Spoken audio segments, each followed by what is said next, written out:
बिस्मिल्लाहिर्रहमानिर्रहीम, अस्सलाम वालेकुम। मैं हूं ईसा नकवी और मेरे साथ नदीम अफजल चंद साहब मौजूद हैं। और इस वक्त पाकिस्तान में इंतखाबी दंगल शुरू हो चुका है, मैदान सज गया। मुख्तलिफ सियासी जमातें पंजा आजमाई कर रही हैं। इस वीडियो में एक या दो हिस्सों में मैं इस वीडियो को अपलोड करूँगा और इसमें हम गुफ्तगू करेंगे जो पाकिस्तान में इलेक्शंस का मंजरनामा डेवलप हुआ है और इसी सूरत में इलेक्शंस हो जाते हैं तो इनकी एक्सेप्टेबिलिटी कितनी होगी, इनकी साख कैसी होगी।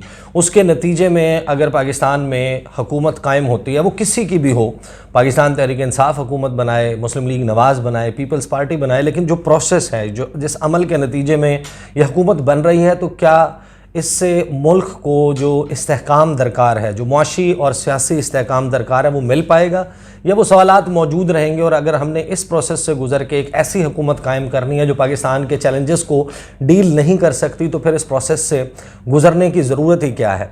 साथ ही कुछ इंतहाई अहम मुकाबले जो हैं वो पूरे पाकिस्तान में होंगे, बड़े बड़े इंतखाबी मार्के और दंगल होंगे। और एक मार्का ऐसा ही होगा अगर नदीम अफजल चंद साहब अपने कागजात नामजदगी वापस नहीं लेते। वो बड़ा इंपॉर्टेंट हल्का है सरगोदा शाहपुर का। आपको याद होगा कि एक वीडियो आई थी इफ्तिखार गोंदल साहब की, वो पाकिस्तान तहरीक इंसाफ के मुतवक्के उम्मीदवार थे और उन्होंने अपने कागजात जो हैं वो वापस लेने का ऐलान किया।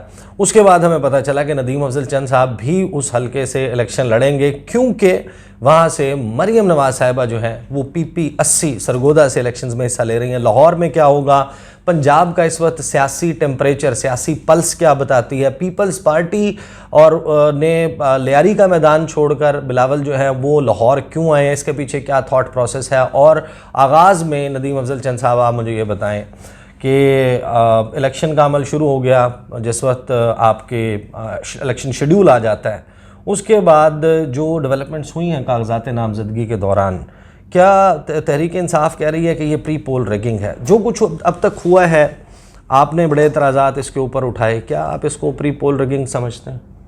देखिए जी, मैं ईसा भाई, अगर ईमानदारी से बात की जाए तो मैं अगर ये कहूँ कि प्री पोल रिगिंग नहीं हुई तो ये बड़ी बददयानती होगी। प्री पोल रिगिंग बिल्कुल हो रही है और इंतज़ामिया कर रही है, हम उसको फेस कर रहे हैं।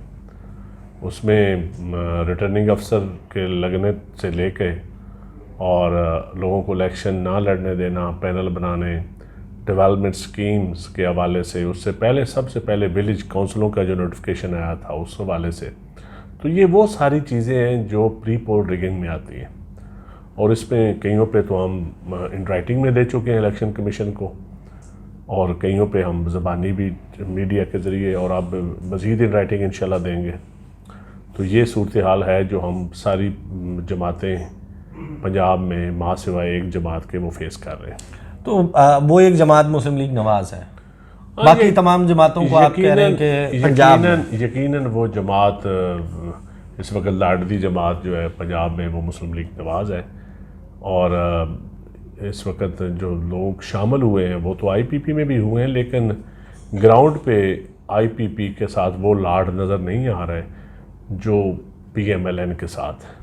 अच्छा, तो ये मुझे बताएं कि जो इंतखाबात करवाने हैं अब वो सिविल ब्यूरोक्रेसी ने करवाने हैं। अब सिविल ब्यूरोक्रेसी उसकी ऑब्वियसली कुछ हलकों में तो ख़ास तौर पर नज़र आया कि वो एक ख़ास सियासी जमात के अलावा बाकी सब के लिए एक गर्म ज़मीन जो है वो तैयार कर रही है। तो क्या सिविल ब्यूरोक्रेसी जो है वो उसके करवाए हुए इलेक्शंस वो नताइज दे पाएंगे, इस्तेहकाम दे पाएंगे पाकिस्तान को या नहीं?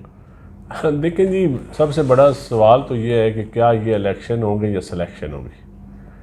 अगर इलेक्शन है हुए तो मैं समझता हूँ फिर इस्तेहकाम दे पाएंगे। अगर सिलेक्शन हुई तो इस्तेहकाम नहीं आएगा। तो अगर प्री पे और उसमें देखिए, हो सकता है कोई बड़ा लोग इस मुल्क में ताकत इतनी है, ताकत इदारों के पास, कि शायद कोई जुलूस या लॉन्ग मार या धरने बगैर किसी आशीर्वाद से कभी नहीं हुए इस मुल्क में, तारीख़ ने जो देखा है। लेकिन मैं समझता हूँ पब्लिक सियासत के डायनेमिक्स चेंज हो चुके हैं। एक नौजवान तबका, एक पॉलिटिकल लोग, कईयों की महरूमियाँ हैं, कई इस सिस्टम से तंग हैं, कहीं वैसे पॉलिटिकल जमातों से तंग हैं और कई कैंडिडेट से तंग हैं। बहुत सारा एक तंग ज़्यादा तबका जो है ना वो इकट्ठा हो जाएगा। सही। अच्छा, मुझे ये बताएं कि पीपल्स पार्टी ने रेजिस्ट किया। हमें ये मालूम है कि एक बड़ी थॉट प्रोसेस मौजूद था कि पाकिस्तान तहरीक इंसाफ को बैन कर दिया जाए, पाबंदी लगा दी जाए पीडीएम के दौरे हुकूमत में, और हमें पता चला कि बिलावल भुट्टो जरदारी ने, पीपल्स पार्टी ने उस पर रेजिस्ट किया।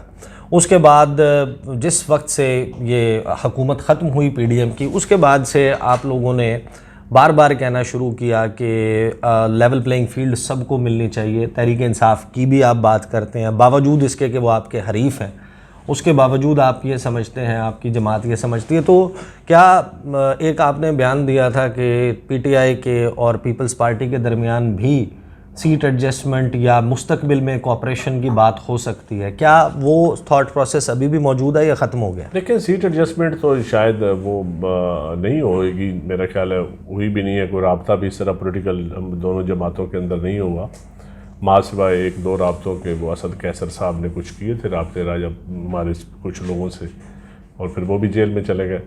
तो मेरे ख्याल में अब आफ्टर इलेक्शन ही होगा, क्योंकि पीटीआई की कोई क़यादत इस तरह सामने सियासत ग्राउंड पे जो उनकी टॉप की क़यादत है, बी टीम या सी टीम, वो तो सामने नज़र नहीं आती।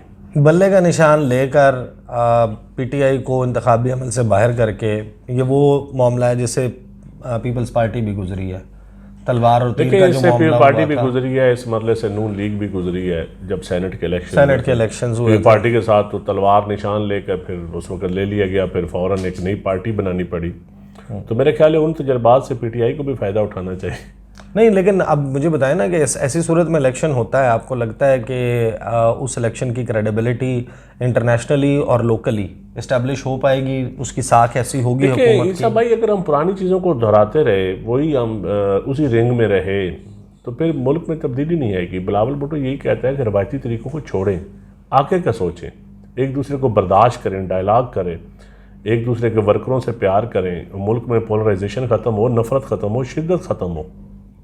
इस वक्त तो आप देख रहे हैं, स्पेशली सोशल मीडिया के ऊपर जो गाली गलौज चल रहा है, ये इलेक्शन तो नहीं होता है इस तरह। हम तो इलेक्शन लड़ते हैं, हमारे मुखालफिन 5-10 कैंडिडेट हैं, कई ऐसे कैंडिडेट्स भी हैं जिनके साथ हम 50 साल से इलेक्शन एक दूसरे के मुकाबले में लड़ रहे हैं, लेकिन कभी हम उस एक लेवल से आगे नहीं गए कभी। नहीं, लेकिन बिलावल कहते हैं कि इस रवायती सियासत से निकलें, लेकिन अल्टीमेटली फिर होता तो वो है जो डबल पी के सदर आसिफ जरदारी साहब कहते हैं। देखिए, वो तो को चेयरमैन है ना जी, उनकी एक अथॉरिटी है, उनका है, लेकिन बिलावल ने अपनी ख्वाहिश का इजहार तो कर दिया है ना, अपनी ख्वाहिश का, और बार बार कर रहा है, कोई एक दफ़ा नहीं कर रहा। अपनी पार्टी के अंदर कर रहा है, अपनी पार्टी के बाहर दूसरी पार्टीज़ को कह रहा है, पॉलिटिकल लोगों को कह रहा है, वर्करों को मैसेज दे रहा है, मीडिया को दे रहा है। लेकिन यूनानिमिटी पीपल्स पार्टी जो है वो हमें समझाए ना ज़रा इस बात को कि पीपल्स पार्टी एक वक्त में पंजाब में बहुत सारी जगह थी जिनको कहते थे मिनी लाड़काना है, और यहाँ पर पीपल्स पार्टी का जोर है वो ख़त्म हुआ, और उसमें बहुत सारे लोगों की, और मेरी अपनी राय ये है कि उसकी वजह है कि आपने नून लीग के साथ दोस्ती कर ली। अगर आपने नून लीग के साथ दोस्ती करनी है तो फिर आप पंजाब में सियासत कैसे? देखिए, पॉलिटिकल इंजीनियरिंग जब भी हुई है इस मुल्क में, जितनी दफ़ा भी हुई है, वो पीपल्स पार्टी उसके विक्टिम रही है। आप पंजाब का मिनी लाड़काना उकाड़ा देख लें, सियालकोट देख लें, डिस्ट्रिक्ट गुजरात देख लें, जितनी पॉलिटिकल फैमिलीज थी उनको पीपल्स पार्टी छुड़वाई गई, और फिर मुख्तलिफ मौक़े, कईयों को 88 में छुड़वाई गई, कईयों को 90 में छुड़वाई गई, फिर 97 में छुड़वाई गई, फिर 2002 में 1 में छुड़वाई गई, पैट्रियाट बनी, और आज देखें ये सब फैमिलीज थी। वर्कर तो तब जाता है जब वो इस बात से मायूस हो जाता है कि साल हर साल कई दिहाइयों तक जिस जमात के ख़िलाफ़ आपकी पॉलिटिक्स, और जो जमात आपके ख़िलाफ़ पॉलिटिक्स करती रही, मैं मुस्लिम लीग नून की बात कर रहा हूँ, अगर आप उनके साथ सियासी दोस्ती कर लेंगे, और पीपल्स पार्टी का जो अपना एक शनाख्त है, ये बात किसी हद तक आप ठीक है, पीपल्स पार्टी एक मुज़ामती सियासत करती थी, एक ऐसी सियासत करती थी पंजाब में, एक एंटी इस्टेब्लिशमेंट भी उसको कह सकते थे आप, और एंटी कैपिटलिस्ट सोसाइटी भी, आप शराफिया के ख़िलाफ़ भी थी, आम आदमी था।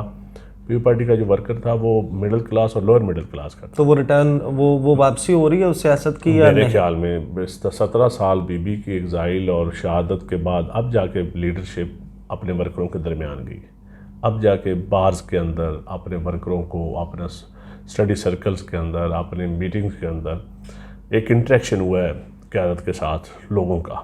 जिसमें नए वर्कर भी हैं, पुराने भी हैं, कई कई दाइयों से हैं कि बड़े सीनियर हैं, और कई नई यूथ आई है। अब सही। अच्छा, तो ये मुझे वो बताएं। उनको एक कन्वे किया जा रहा है। आपने जो बिलावल ने स्पीच की है लाहौर हाई कोर्ट बार में, नहीं सुनिए, वो नारे लग speech रहे थे हिस्टोरिकल। उसमें मैं खुद तहरीक मौजूद इंसाफ था, के। मैं खुद मौजूद था, और वही वकील खड़े थे जो बार का प्रेसिडेंट है, वो हाई कोर्ट, वो पीटीआई का था, इश्तियाक खान साहब।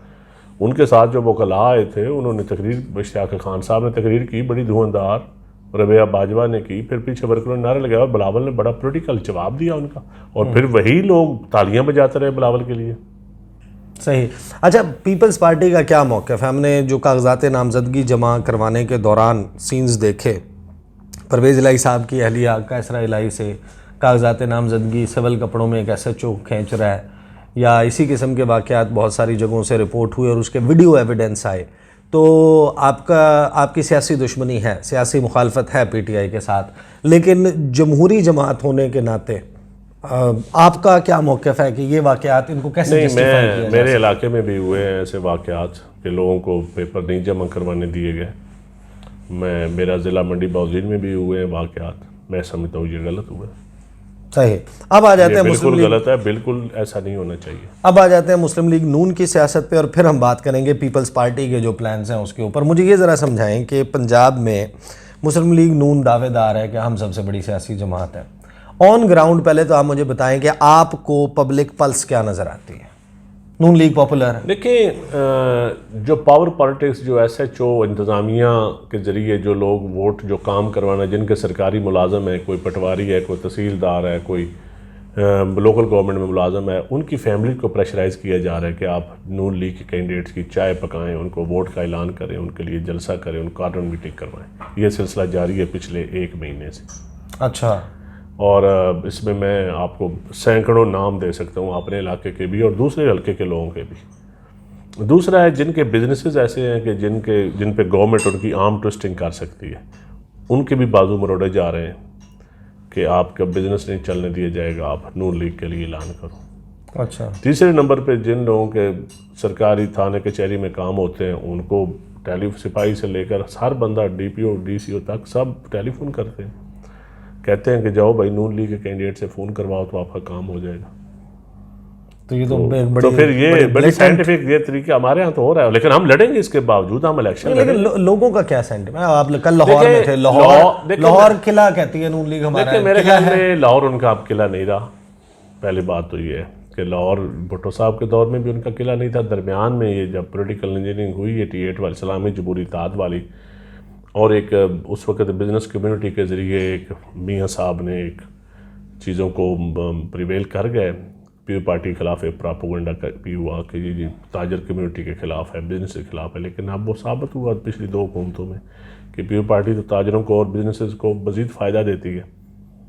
लेकिन अब एक तो उनका किला नहीं रहा, उसमें बहुत बड़ा डेंट उनको मजहबी जमातों ने भी डाला है, और उनको PTI ने भी डाला है, और उनको अब पीयू पार्टी की नौजवान तबके ने भी डाला है।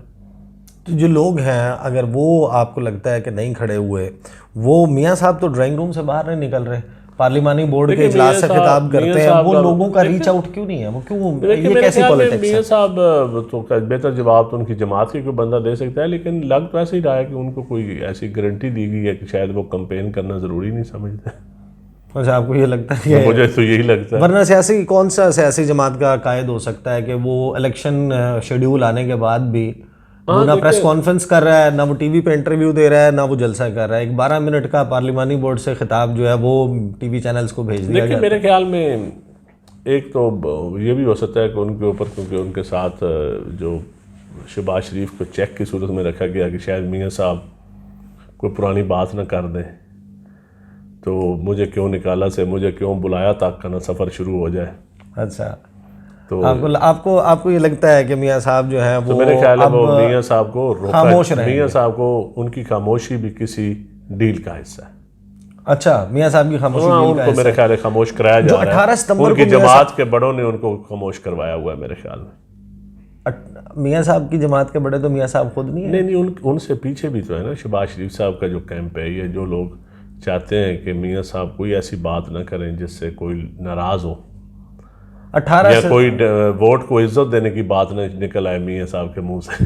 नहीं, ये जो नून लीग के कुछ लोग हैं वो ये कहते हैं कि जो 18 सितंबर की मियाँ साहब की तकरीर थी जिसमें उन्होंने कहा कि जस्टिस एजाजुल एहसन, मियाँ साकिब निसार, आसिफ सईद खोसा, फैज़ हमीद और जनरल बाजवा, इन्होंने इस मुल्क का वो नुकसान किया, मेरा तो किया लेकिन असल में तो आवाम का नुकसान किया है, और अगर इनको छोड़ दिया, ये कत्ल से बड़े मुजरिम है, तो अल्लाह मुझे माफ़ नहीं करेगा। नून लीग के लोग कहते हैं कि ये वो चिंगारी है जो दोबारा आग पकड़ेगी। ये मियाँ साहब इस बात से पीछे हट गए, अब वो कहने लगे हैं कि मैंने अल्लाह पे छोड़ दिया मामला।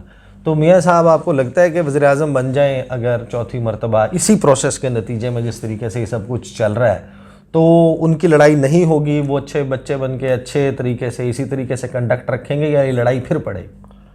देखें जी, ये कहना कबल अज़ वक्त है। पहले तो ये है कि मियाँ साहब अब बड़े हैं सियासत में। मैं समझता हूँ कि मियाँ साहब को पॉलिटिकल माहौल ठीक करना पड़ेगा। जो पॉलिटिकल माहौल में हीट आ गई है, शिद्दत आ गई है, ये हुकूमतों को हुकूमत चलाने के लिए या कारोबार चलाने के लिए मुल्क के, ये कोई अच्छी शय नहीं है। और इतनी जो पोलराइजेशन, जो शिद्दत आ गई है, इसमें मियाँ साहब का टेम्परामेंट नहीं है कि वो चला पाएंगे चीज़ें। सही। और मियाँ साहब बाकी एक पुराने जो बंदा सीनियर आदमी है, और वो कुछ चीज़ों पे कंप्रोमाइज़ नौजवान आदमी, जो वो बंदा जो सियासत का जो पहली दफ़ा आना हो वो तो शायद कर जाए, लेकिन जो बंदा 2-3 दफ़ा वज़ीर आज़म रह चुका हो वो तो कई चीज़ों को समझता है।